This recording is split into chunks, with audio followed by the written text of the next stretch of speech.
Welcome to this special edition of IoDBonusBites. I don't know about you, but I woke up this morning in a cold sweat, worrying that we might actually go a whole 12 months without an election. However, Theresa May, the Prime Minister, was obviously listening into my dreams or nightmares, depending on your viewpoint, and realised that she needed to do something about this, and has called a snap election for just over a month's time. But what is a snap election? What does it mean to us as founders and co-founders?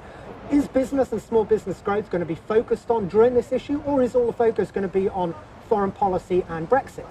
To help give a bit of an understanding on this and to give a bit of an understanding of where the IoD sits within this area is our Deputy Director of Policy and Head of Campaigns, Andy Silvester. So Andy, what is a snap election and what does it mean? Well, first things first, a snap election is just a general election. It is 650 seats with candidates from every party, and we go as we would a normal general election, as we all did in 2015, trooping off to the polls. The context, however, is different. In order to get to a snap election, we first have to have Parliament vote through the vote, which will repeal the Fixed Term Parliaments Act. This is a quite un-British, if you will, constitutional affair that was set up to keep the coalition going for 5 years, to put some confidence that the coalition would last the full 5 years and that we wouldn't just go to the country when it started to fall apart. So first off, we'll have a vote to get rid of that so that Theresa May can call the election. That's now scheduled for June the 8th because we fully expect Lib Dem and Labour parties to both back this move. And then, yes, as of June the 8th, we will be back in the polls. From May the 5th, Parliament will be dissolved. This doesn't affect the Metro Mayor elections. It doesn't affect the local elections. It's a separate issue.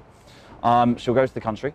She will no doubt take to the country a kind of a Brexit plan. It may just be the white paper, which you've already seen, or it may be something more detailed. But the key difference is now that the other parties will have to have a plan as well. It can't just be, well, I don't like that plan, Theresa, don't go down that path. Now they're going to have to offer something constructive. And the most obvious reason that we're doing it, frankly, is the polls, which this weekend put the Tories at an almost record high over the Labour Party. And obviously the election, there's going to be a big focus on Brexit. There is going to be a focus, I guess, on foreign policy, some of the things that have gone on at the G7 summit recently. Is small business really going to get hurt during this election? Well, I think it will be. I mean, yes, the European Union and our impending exit from the European Union is the overarching context. Theresa May, in her speech today, said that the reason she was going to the polls wasn't the polls, although very much is, was that she felt that Westminster needed to be united behind a general election mandate. It's easy to forget because it feels like it's been decades since the European referendum that Theresa May is an unelected Prime Minister. She does need a mandate if you're going to take on something as big as the European Union and when there is so many different views of what that exit might look like. But I think the economy will be hurt, and I say that for a couple of reasons. One, it's where Labour think they can actually hurt the Tory party. They think that there is an appetite in the country for a new kind of economy, a more well, Jeremy Corbyn's used the words, that's a John McDonnell, so I will, but a socialist economy, one that sort of really hones in on inequality as a campaign. The Tories, by contrast, think that they can really batter Labour over the head with the economy as well. Since leaving the European Union, growth has remained, since the vote to leave, sorry, I should say, we're a long way from leaving yet.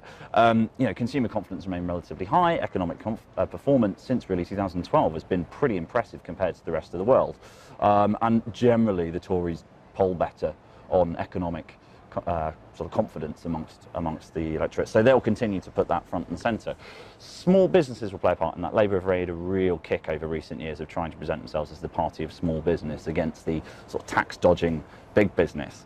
So I think it will be up there, but there's no question the number one issue in this election will be hard Brexit, soft-boiled Brexit, however we want to call this. And it will be largely around, I would imagine, immigration, so skills coming into businesses, obviously a huge issue for us, as well as trade. Never have trade negotiations been as sexy as they are now. Well, you won't hear that often. No, you certainly don't. It's very strange. And obviously, it's really early days. It was only announced a couple of hours ago. From an IoD perspective, ideally, all the parties are going to be coming up with their manifestos, trying to sell themselves to the public. Part of that will focus on the economy, as you rightly said, focus on Brexit as well. From an IoD perspective, what are the key areas broadly you would like to see coming up in the manifestos to really show that they understand what Yeah. The country needs, the economy needs, and small businesses and 99ers, co-founders need to enable their business to grow and scale. Yeah, well, I think it's two-pronged there. So on the one hand, you've got the European Union context. So there'll be no question that the IoD and all the business bodies will be looking for the parties to present a coherent plan for basically access to the single market as frictionless as possible. We're not going to be members. I think that much has been pretty much ruled out, and it's difficult to imagine a political path where we could still be members no matter who wins the election. So I think there'll be questions about frictionless access. There'll be questions about the ease of selling digital services in the European Union. We'll be pushing actually some real clarity around data, because that's something that is a little complicated, but is absolutely crucial to the digital economy and really most of our businesses these days, especially our scaling businesses. So that's the European side of things. And crossing that to the domestic side, the sort of Venn diagram there, you have skills. So it's about ensuring that we've got an immigration system that's fit for purpose, that recognises public concern about pressures on hospitals, on police, so on and so forth, but still allows businesses to bring in the talent that they need, whilst at the same time we're really investing to make sure that people born in the UK are able to train up to get the jobs of the future. So hopefully moving away from that either or, it's either people from abroad or people at home, because it's a lot more complex than that. And I think, domestically we'll be looking for some parties to come up with some really innovative stuff around access to finance for small businesses, particularly scaling businesses. How do we get to that second level, that VC Series A? How do we get more of that money flowing through the UK economy? And that access to finance, and obviously as you picked up, employability, skills, talent is something that comes up time and again within 99ers in discussions and at events. This is going to be something we'll do on a regular basis in the run-up to the election, to find out if it's going to be a hard boil, soft boil, or possibly even a scrambled Brexit that comes up within the election campaign.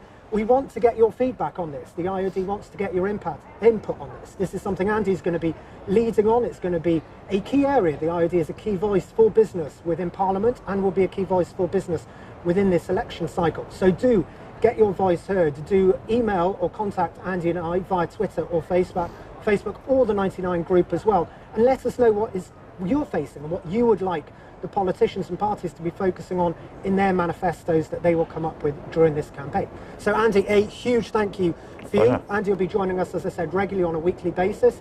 Our next normal 99 Bite Size with Jamie and a 99er is going to be coming out this Friday, so keep an eye out for that. And thank you for joining us for this special edition.